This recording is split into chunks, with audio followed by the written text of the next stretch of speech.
Notable visitors: Frederick Douglass, 1817 to 1895. Black abolitionist leader Frederick Douglass was an early critic of President Lincoln. Douglass became an admirer of President Lincoln after the Emancipation Proclamation and helped the Union Army recruit black troops.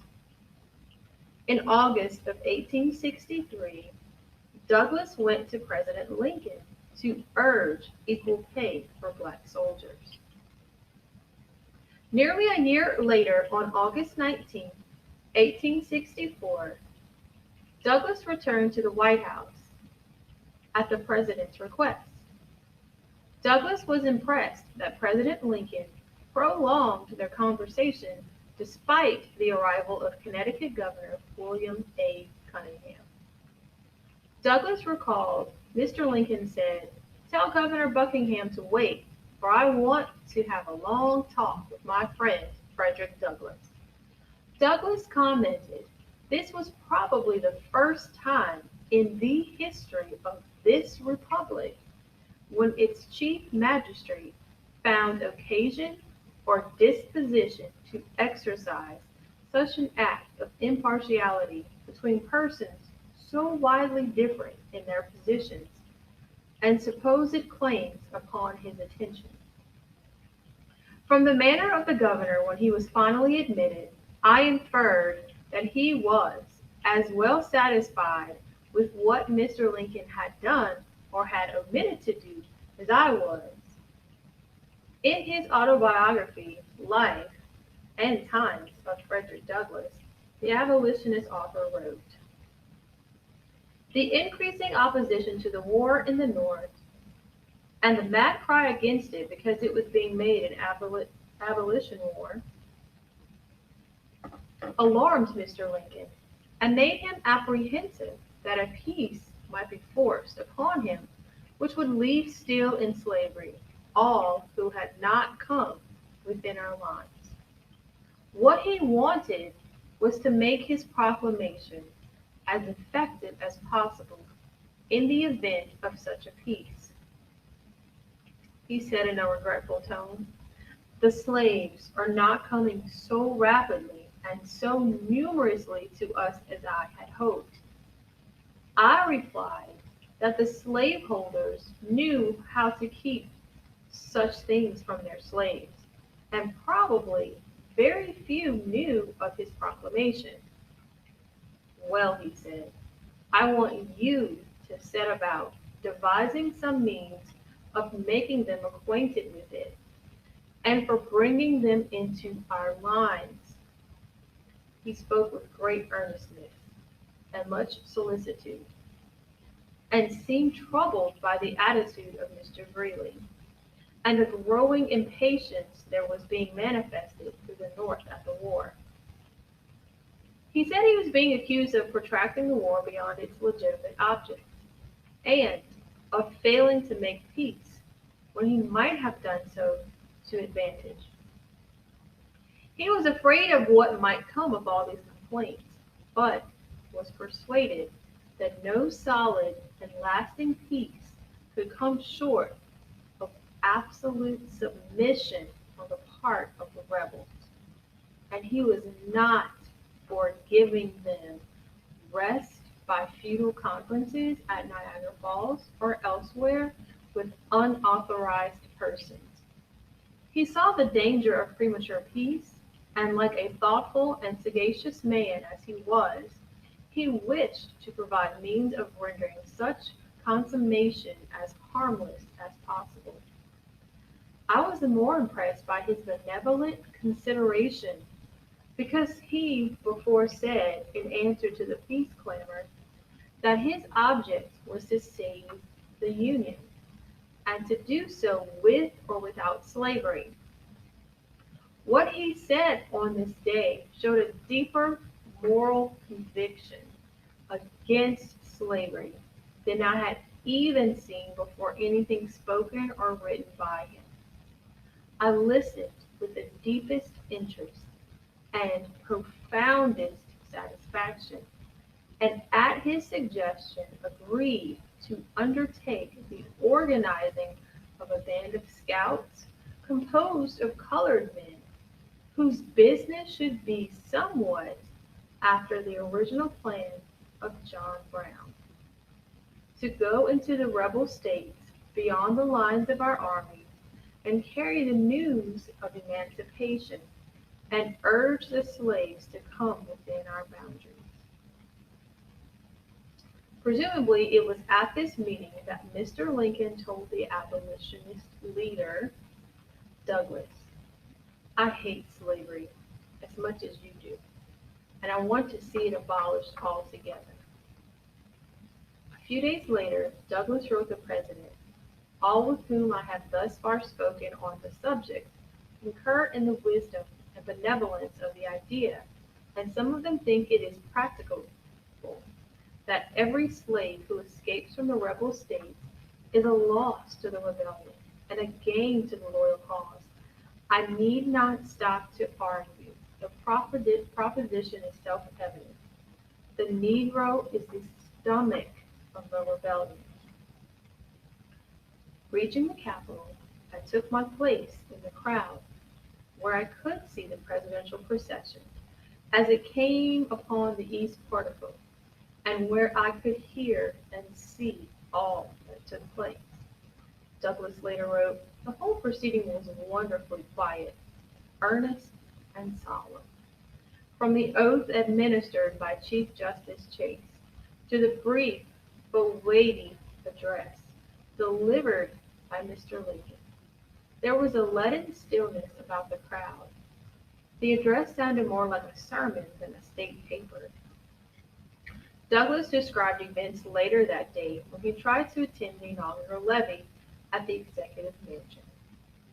For the first time in my life, and I suppose the first time in any colored man's life, I attended the reception of President Lincoln on the evening of the inauguration. As I approached the door, I was seized by two policemen and forbidden to enter. I said to them that they were mistaken entirely in what they were doing, that if Mr. Lincoln knew that I was at the door, he would order my admission, and I bolted in by them. On the inside, I was taken charge by two other policemen to be conducted as I supposed to be the president. But instead of that, they were conducting me out the window on a plank. Oh, said I, this will not do, gentlemen. And as a gentleman was passing in, I said to him, just say to Mr. Lincoln that Fred Douglass is at the door. He rushed in to President Lincoln, and almost in less than half a minute, I was invited into the East Room of the White House. A perfect sea of beauty and elegance, too, it was. The ladies were in very fine attire, and Mrs. Lincoln was standing there. I could not have been more than 10 feet from him when Mr. Lincoln saw me. His countenance lighted up, and he said in a voice which was heard all around, here comes my friend Douglas. As I approached him, he reached out his hand, gave me a cordial shake, and said, Douglas, I saw you in the crowd today, listening to my inaugural address. There is no man's opinion that I value more than yours. What do you think of it? I said, Mr. Lincoln, I cannot stop here to talk with you, as there are thousands waiting to shake you by the hand. But he said again, what did you think of it? I said, Mr. Lincoln, it was a sacred effort. And then I walked off. I'm glad you liked it, he said. That was the last time I saw him to speak with him. Elizabeth Keckley described Mrs. Lincoln's reaction to his visit to the levee following President Lincoln's second inauguration. Many colored people in Washington and large numbers had desired to attend the levee, but orders were issued not to admit them.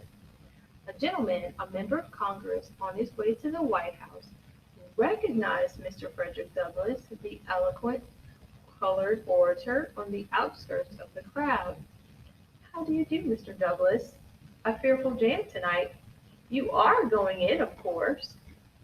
No, that is no to your last question. Not going in to shake the president by the hand. Why, pray? The best reason in the world. Strict orders have been issued not to admit people of color. It is a shame, Mr. Douglas, that you should thus be placed under ban. Never mind. Wait here, and I will see what can be done. The gentleman entered the White House and, working his way by the president, asked permission to introduce Douglas to him. Certainly, said Mr. Lincoln. Bring Mr. Douglas in by all means. I shall be glad to meet him. The gentleman returned, and soon Mr. Douglas stood face to face with the president. Mr. Lincoln pressed his hand warmly, saying, Mr. Douglas, I am glad to meet you. I have long admired your course, and I value your opinions highly. Mr. Douglas was very proud of the manner in which Mrs. Lincoln received him.